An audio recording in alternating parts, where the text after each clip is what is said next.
What is the difference between a podcast and a sermon? A sermon has the tone of a father, instructing his children in the way of the Lord. A podcast has the tone of a friend, helping you along the path and chatting with you as you go. And so what do we do with these different mediums contributing different things into the world? What is a podcast? Why should we use it? How are we using it? What are our thoughts after becoming official podcasters with a TM next to that? We are official now. We have guests. We are legit, I guess. I don't know. Anybody. It's an amateur thing. We're not paid, but we're doing it. So this is going to be a little bit of banter, a little bit of back and forth, and we'll see how that goes. Joel, how you doing, man? Yeah, doing good. Feeling good. How's your preparation for your big pitch to your CEO coming? Yeah, it's good. I mean, I'm under a lot of pressure, obviously looking disheveled in the video if you're viewing on. You need a haircut? You need a haircut, man? Yeah, I'm going to have to ask Kelsey to freshen me up. She's since the pandemic, she's been my go-to barber, even though she doesn't actually like doing it. Gotta be fiscally responsible. That's fair. Listen to our money podcast. But no, you're presenting to your CEO. You got to go to Silicon Valley to do this, and it'll pretty much determine your job. Is that right? Yeah, I mean, I don't like to say that to my wife because then she'll get worried, but to an extent, it's true. Flying down without revealing, too much information, I'm working on kind of a new market venture for the company I work for, to try to kind of expand to a new vertical. And yeah, we've been a year in beta, and now it's kind of to decide, do we put gasoline on the fire and make it go big? Cool. Well, I've had the pleasure of joining you in this podcast world. It's not where we met. Where did you meet me? Do you remember the first time we met, Joel? Yeah, Frosh Week at University of Waterloo.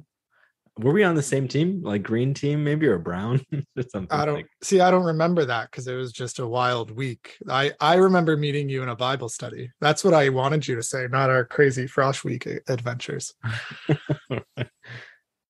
That led to me being connected with you, and then you saying, "Hey, we should do Bible study."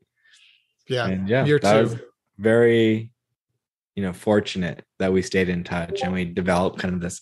How many years ago was that? 2007, 2008, yeah, something like that. So, podcasting. We're doing this thing called podcasting. I've always enjoyed podcasts, but if I'm honest, I've felt guilty about it because I'm like, I should be reading books. Now, I don't have that view anymore, and we'll get into that.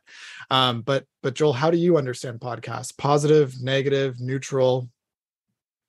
Wow. Yeah. I mean, like, in terms of like consuming media, I used to read a lot of books when I was younger. I didn't read for a long time.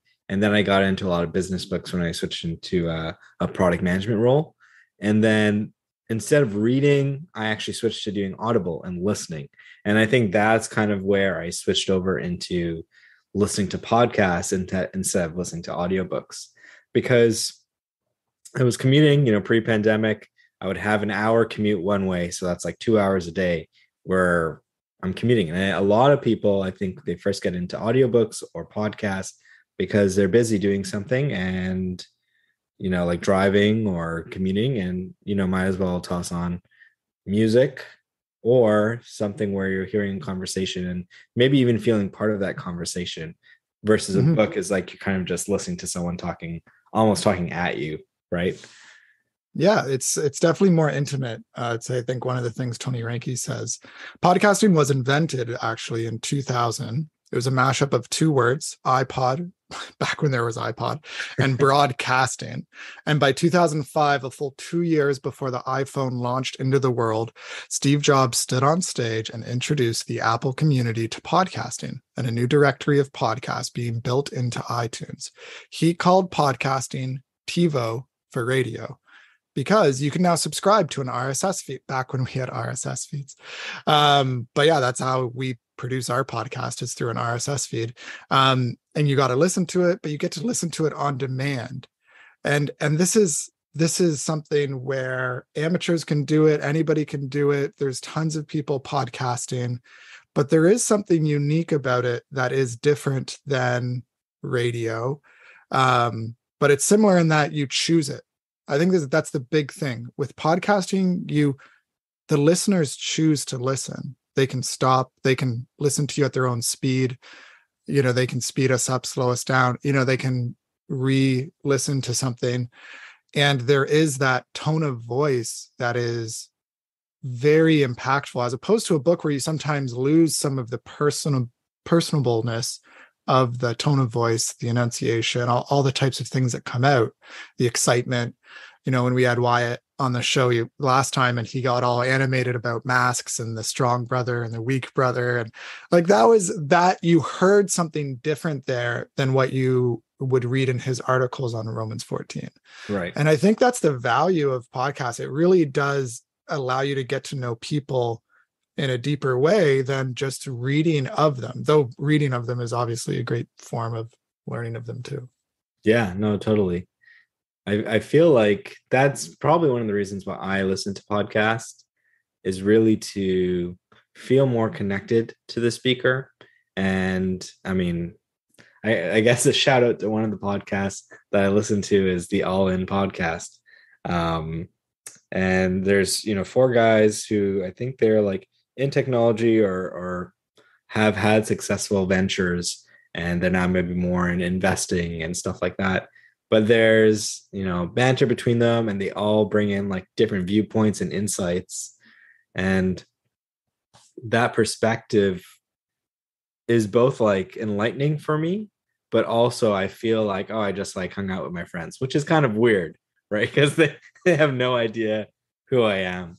But I definitely like appreciate that. And now on a weekly basis, they drop weekly. On a weekly basis, I make sure to be like, what are we talking about this week? Like, what's new? What's new? It keeps me up to date with what's happening in the world. Mm-hmm. Yeah, it has that friend element to it, as I said at the intro, as opposed to like more of a pastoral. There's a different authority vector. So you can stop listening, and that's okay. That's kind of like one of the knowns. And this is a beautiful thing. It reminds me of what C.S. Lewis says in his book, The Four Loves. And he talks about friendship there. This is a long quote, but you need the longer quote to get the context. So he says this. He says, in a circle of true friends, each man is simply what he is, stands for nothing but himself. No one cares 2 pence about anyone else's family, profession, class, income, race, or previous history. Of course, you'll get to know most of these in the end, but casually. They will come out bit by bit to furnish an illustration or an analogy, to serve as pegs for an antidote, never for their own sake. That is the kingliness of friendship. And he'll unpack this, but listen, hear this out. The kingliness of friendship. We meet like sovereign princes of independent states abroad on neutral ground, freed from our context.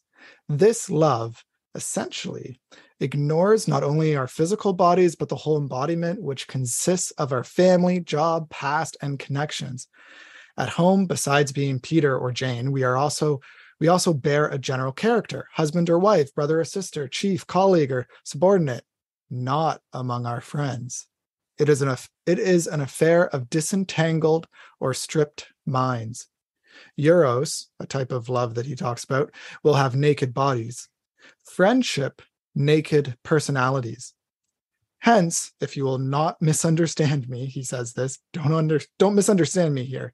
He says there's an exquisite arbitrariness and irresponsibility of this love.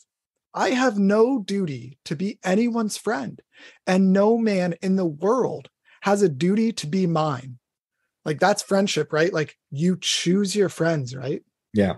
You make that choice, just like podcasts. You choose those podcasts, and there's that intimacy that's built there. C.S. Lewis goes on, no claims, no shadow of necessity. Friendship is unnecessary like philosophy, like art, like the universe itself. It has no survival value. Rather, it is one of those things which give value to survival. And I don't know, I've been thinking about friendship, and I've been thinking about, our lonely world, how technology disconnects us. And yet we also have the ability with technology to connect and be friends in a way through podcasts with these people we would never see in real life, and there's a beauty in that. There's a weird sense that I can get to know people even though we're not going to see each other in real life. And I can kind of feel what they would respond to me if I shared a thought with them, because I've listened to them so much, right? Yeah. And what's interesting is like, it's not just us who are making this connection. It's like more and more people are getting into podcasting. If you're looking at the statistics, like podcasting is still growing. And I didn't know actually when it was created back in 2000, but I think recently there's a stat that came out: 50% of people in the US had listened to podcasts. Globally, we're almost about 500 million people who listen to podcasts, and that's like growing with the availability of internet, kind of in line with that growth projection. In the past month, about 1 in every 4 people have listened to a podcast, and that's again over the past 2 decades has been on an increasing rate. And at least to me, if I take a step back, in the past 2 or 3 years, I really feel podcasting has come up to another level of recognition in society. So, Spotify, which was a music streaming company, made a strategic decision to actually add podcasting. Because typically, actually, I only listened on Apple Podcasts. And now I actually have switched to Spotify. And fun fact, 50% of people who are listening to this pod listen on Spotify. So they made that strategic decision because they know like it's a growing market, and if they want to stay relevant, they need to have podcasts. Yeah, and like I listen to sports podcasts, and they like bought out The Ringer, and they did the whole Joe Rogan thing that has got them into some trouble. But podcasts do act as a bit of a digital public square. So back in Paul's day, he would go to the synagogues to reason with the Jews and the Jewish leaders, but he would also go to the public square at the time, which was literally a place outside where people would gather, the Areopagus and other places like that. And he would reason with the people. And this would cause some controversy because, it would disrupt the economics of the day because of some of his views. I won't get into the details in Acts, but today we do have the ability to go into a deeper, more nuanced view of issues with podcasts. And you can get different takes pretty quickly by just, opening up your podcast app and finding different people. I don't think most people search on, their iPhone and search for a podcast. You normally get introduced through someone. Yeah, a recommendation or something like that. But again, that's more like how friends work. It's more like how like I would never just reach out to some random person and say, do you want to be my friend? Even in a church, like our church is pretty large, but there needs to be some other introduction or connection or mutual alignment. And then we go and we friend each other. We enjoy life together. And that's kind of what I feel like podcasts are in a beautiful way, in a good way. Yeah, I think it's really interesting when you retrospect about some of these trends that are taking hold. So you mentioned the social public square, and there's a lot of comments about Twitter being that, and it's a public space, and there's obviously drawbacks to every technology, like we mentioned on this podcast, where it's like, okay, you're giving a lot of people a voice that maybe shouldn't have a voice because they don't necessarily have due diligence or propagating fake stories on WhatsApp groups that are just viral and hitting people's triggers. So that stuff exists, but you're also creating a more diverse school of thought, right? On the other hand, where it's previously you had these gatekeepers and media conglomerates who are saying hey, this is the narrative we're pushing. We're going to try and be unbiased, but of course everything like has a level of bias. And by creating this, pushing more towards a creator economy where people can create their own podcasts and create new topics, it really does create this diverse school of thought, and diverse opportunity to engage in different conversations that you typically wouldn't be able to. Mm-hmm.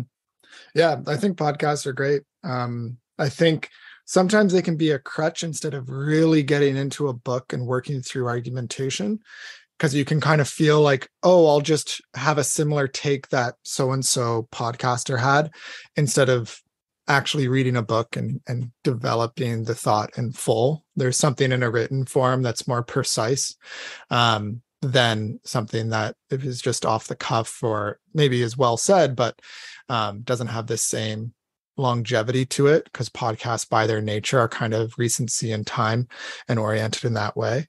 But yeah, no, for us though, we podcast now. I think there was a hurdle that I had to get beyond, of my own questioning of like, why would anybody listen to our podcast? Right. Yeah. And I actually just had to come to this conclusion that I want to do it for the sake of my own learning, my own growth, because I learn really well when I have this project that I'm working towards, like a sermon, or like I'd say I've grown a lot when I saturate my mind in scripture or in biblical thoughts. And there's 4 ways that I've been doing this. One way is through, obviously, like scripture meditations. We have like a blackboard that we put a Bible verse. You've seen it at our house. Like, you put a verse on there and then try to memorize. And I think about it through the day, and that like saturation in scripture sometimes helps you see things that you wouldn't normally see, like the word for, and really thinking about that and making sure you memorize it right. So there's that. Then there's like prepping for a sermon, like you're just thinking through the text, applying it to your life. There's that. Then there's prepping for like a Bible study, which is similar. And now I have this prepping for a podcast, where it's like, oh, I better read books, I better read broadly. And I just end up thinking about the issues in advance of whatever we're discussing. And that just helps my mind focus on heavenly, eternal things, rather than just the earthly day-to-day stuff, riffing off of like Jesus's Sermon on the Mount or what Paul says in Romans.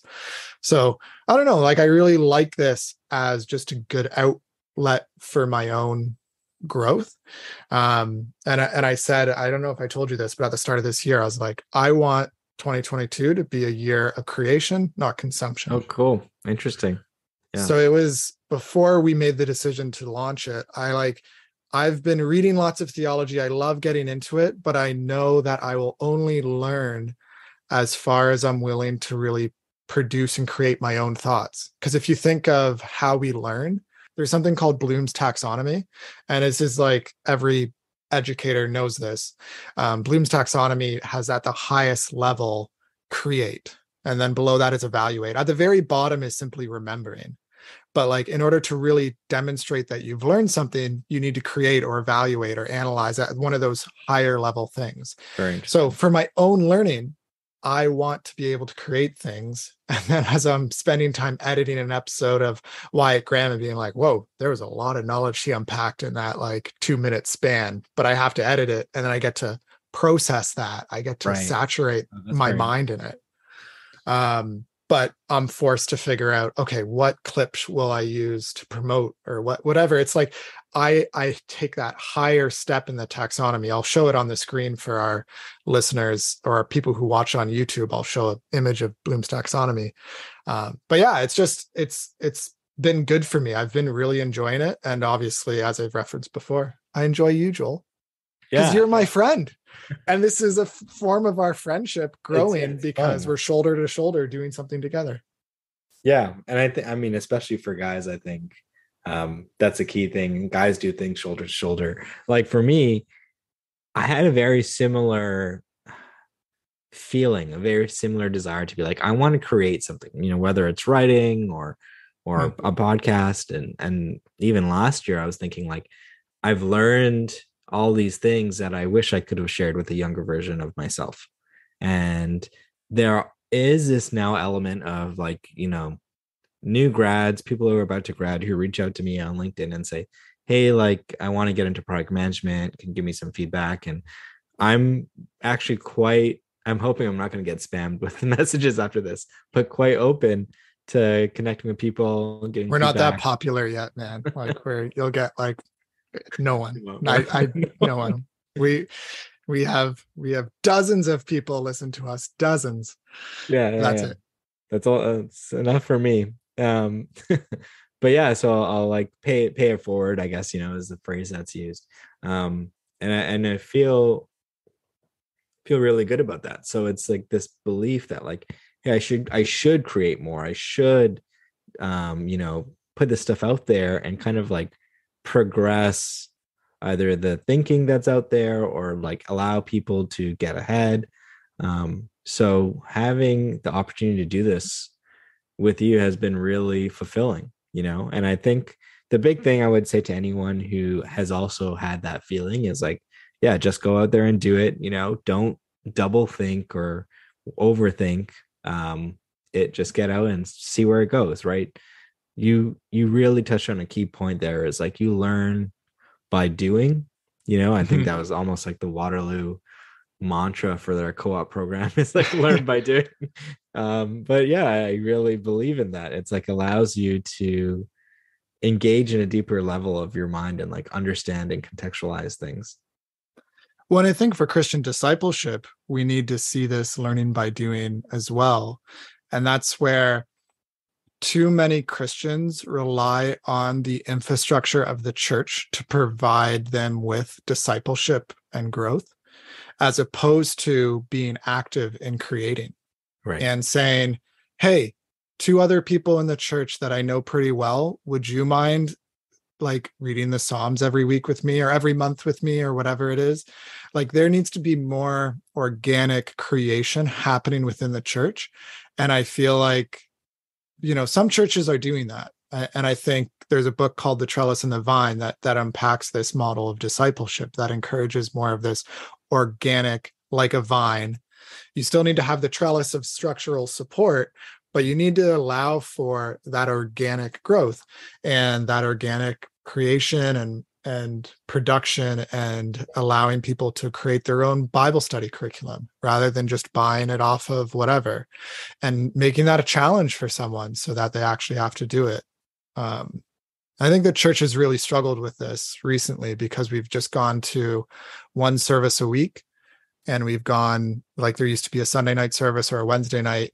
And so really in the distribution of Christian knowledge, it's like Sunday school, or maybe you get to preach every once in a while, but we don't have a lot of those other opportunities that aren't just for the participant receiving the knowledge, but need to be in place for people to learn and grow through delivering knowledge. Yeah. Yeah. That's really key. Like when you're, the idyllic dream is like you're living in this Christian community, and David, it's not just Sunday that you're seeing your friends at church, fellow Christians. It's like throughout the week you're doing life with them, right? You're doing different activities and stuff like that. And like there has been a few moments in my life where, I mean, even like, yeah, university is definitely one of them, where it's like you're on campus with your friends who can be part of this like Christian community, and you're very like co-located geographically, so you end up doing activities together. And then versus when you move into your family, right? You're oftentimes very focused on your family, which is good, but you may lose that sense of like community and like doing things for the community. So creating those opportunities where you can create, where you can think, where you can collaborate. I think with others, create with others. Yeah. With others. Yeah. It's like really an avenue we need to figure out how to accelerate. Mm-hmm. And I know for myself, a personal barrier would have been the sense that, well, sure, I might have studied theology a bunch, but there are so many people smarter than me. Like I'm good friends with James Kelly, the founder of Faith Tech. And he, like a month after we start our podcast, he starts his podcast. And I'm like, dude, you got better things to say than me. Like you got to jump, like do your thing. But that's not the point. Like, I don't think you would have said, oh, we're competing against each other if we both started a blog 10 years ago, because everybody knew that blogs were just a thing. Whereas podcasts, it's like, oh, you don't want to infringe. But that's the problem, is that we're too afraid of infringing, and we need to be okay. Canadians, perhaps especially, struggle with this, of like speaking up, sharing our views. It doesn't have to be on social media. It doesn't have to be in a public forum, but we need to be okay with sending text messages to our friends of like what we're learning, or working through Bible passages together. Anyways, it's we struggle with friendship in our society right now. We struggle with loneliness. Brad East says our society is awash in loneliness, apathy, despair, and even sexlessness. The youngest generations are marrying later or not at all, and having fewer children or none at all. Divorce is rampant. Kin networks are declining in both quantity and quality, and what remains is fraying at the seams. Regular attendance of church is historically low. The pandemic has supercharged these trends, but they existed even before the pandemic. Even friendship, the last dependable and universal form of love, has seen drastic reductions, especially for men. There's a recent thing by Ann Snyder who said that it's been like 4x is the increase of people over the last 30 years who like don't have a close friend. Like, it's just wild. So you can't open an internet browser without stumbling upon this like rise of loneliness, lack of friendship. Brad East, he concludes all this with saying this: they are like a car alarm ringing through the night. Eventually you get used to it and go back to sleep. And I worry our culture has like lacked friendship, lacked real creation. We're in consumption rather than creation. We're not really building things. We're not living out the mandate of Genesis 1 and 2 of like doing good in the world, tending to the world, cultivating our relationships and the world around us. And instead, we're just like passive recipients of screens or of relationships, and thinking only in recipient terms, or what's in it for me, instead of really producing and providing and caring. Yeah, no, it's crazy, or scary maybe is a better word, because reflecting even on my life, right? It's like I'm now fully work from home. I mean, except for a couple of days every so often. But before, I would be going into the office and have all these office relationships, friendships, all that type of stuff. And now it's like very much like I'm just doing my own thing, and I like still have some ties with my team, but they're not as close as some of the friends I had at my previous company. And I think it just accentuates the point that like there's this drive, and I think especially with men who are maybe like less intrinsically motivated to go out and be social, even though I don't know, I don't imagine like extroverts and introverts probably have the same ratio between male and female, but we can probably like double. They do. I've studied that. Yeah. But I guess, yeah, like we are just less social. So at least speaking for myself, I'm definitely like less social, and I'm feeling, even last week I messaged a bunch of my other friends. I'm like, hey, like I miss you guys. We should hang out. Like we haven't hung out in a while. So it's a true fact. Yeah. And it's figuring out how to do things that are shoulder to shoulder. So like I find like one of my friends, Brian, I find that we go shoulder to shoulder in figuring out parenting together. And even though like we get together, we talk about parenting. I know that's like a stereotypical mom thing to do and get together, but dads can care about parenting too. All right. And yeah, so you kind of have these things. Obviously for us, it's the podcast. For other people, it might be, working on something at the church, or trying to figure out and support someone in their see their mission as my mission. So if someone else is super active in some ministry, then you just try to talk about that and figure out how you can help them just in the conversation, like analyzing it, strategizing it, or figuring out the theology of it. At least for myself, I enjoy that. But you ask lots of questions, and you're just like, oh, I'm your teammate. I'm supporting you in what God is giving you in your life. And then that can be a little bit more shoulder to shoulder rather than just, how are you? Yeah. How's your work going? How are your kids? Like there's so many questions that it's like, okay, great, but like what can we work on together? And we got to turn conversations in that direction. And Anyways, we've rambled long enough. This is our banter podcast. I'll close with a Tim Keller quote. I think I'll be able to just pull this straight from the sermon that he gave on friendship, and everybody should listen to this sermon. Tim Keller says this: let us admit that one of the reasons we do not have the friends that our hearts need is not because of our terrible mobile society, but because we aren't the friends we should be. The reason we don't have enough great friends is because we're not great friends.